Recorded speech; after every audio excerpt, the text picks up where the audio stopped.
What is so ridiculously overpriced, yet you still buy? I will always buy Kerrygold now. It's worth the difference in price. I buy in bulk, and freeze the other bricks to use later. FYI, Costco sells restaurant-grade soft European-style butter and 4x 1 pounds bricks for like $12. It legit tastes exactly like the non-clarified butter I used in my pro kitchen when I was a chef. I can't believe how much people spend on alcohol at a bar. You're not buying alcohol.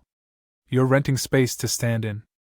Yeah, I can get cheap drunk at other places, but the people there suck and look like they want to stab me for being who I am. I'll overpay for alcohol to stand in a nicer spot while complaining about how much it costs. Glasses, I could always buy cheap ones, but I'd rather pay money to have nice frames that I actually like wearing rather than a pair I couldn't care less about. I used to hate wearing glasses because I thought they made me unattractive. When I got older, I realized I was just wearing cheap, ugly glasses and I look pretty good in the right ones. I don't mind cheap, but it's the shape. I kept picking the wrong shapes for my face, but now I like myself in glasses and think I look weird without them. Health insurance/medical supplies. For our family of 5, the insurance premiums, deductible, and medications come to about $35,000 a year.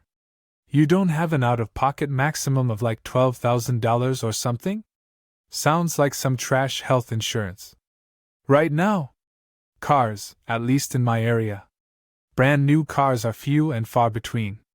And it's not unusual to see used cars with prices $10,000 to $12,000 above what the price was a year and a half ago. It's insane.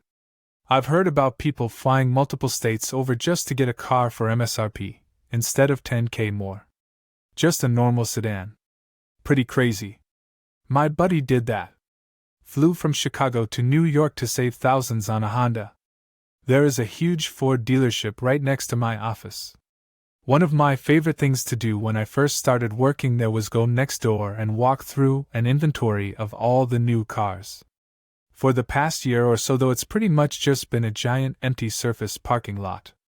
I've noticed that all the empty lots are filling up again.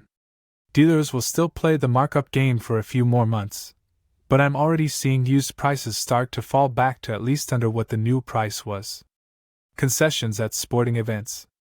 As much as I try my best to eat before I go and resist the urge to buy beer when I am there, some days, seeing others enjoying their beer and food/snacks make me say, EFF it, and I indulge too. Man, the chokehold sporting event food can have on me, depending on where you're sitting. The food isn't even very good, but it is LOL. You can find good food sometimes. Whenever I go to a Miami Dolphins game, I have to get an arepa. It's like $8 for this little piece of bread and cheese, but it's so tasty. Rent. Housing in general.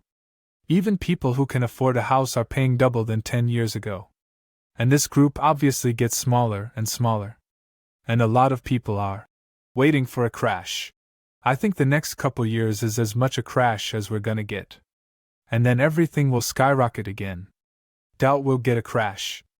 We might just get a year or two where prices stop astronomically rising.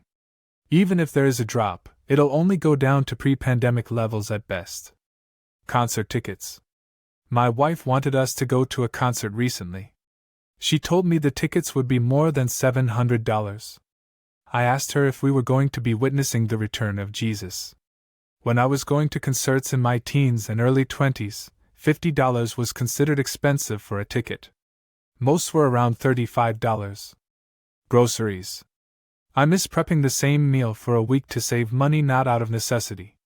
Make frugality fun again. This really spoke to me. I grew up poor and I had to scrimp and save and stretch stuff out. Then I wasn't poor anymore and frugality became fun. I made a game out of shopping and cooking on the cheap because I could buy whatever I wanted as well. In just the past year, the price of groceries has rocketed, and it being a necessity again really has sucked all of the fun out of the frugality game. Fucking graphics cards.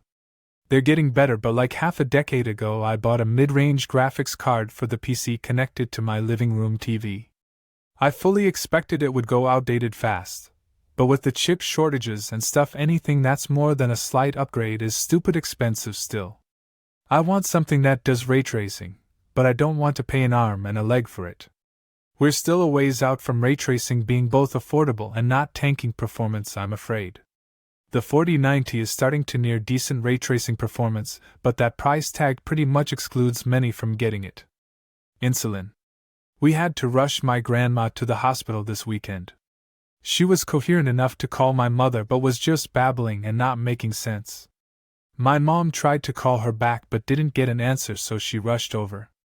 She found her laying on the living room floor, passed out. Her blood sugar was over 400 and she was in diabetic shock. Now, my grandmother has been living with her diabetes for the better part of 40 years. She knows how to control her blood sugar, recognizes all the signs, so on and so forth. We didn't understand what happened. It turns out she's been using her deceased brother's insulin, which was several years expired at this point, because she has been unable to afford it herself. She hasn't said anything because she didn't want to burden us. I can only imagine if this is happening in my family's life how many others are also affected by a similar situation.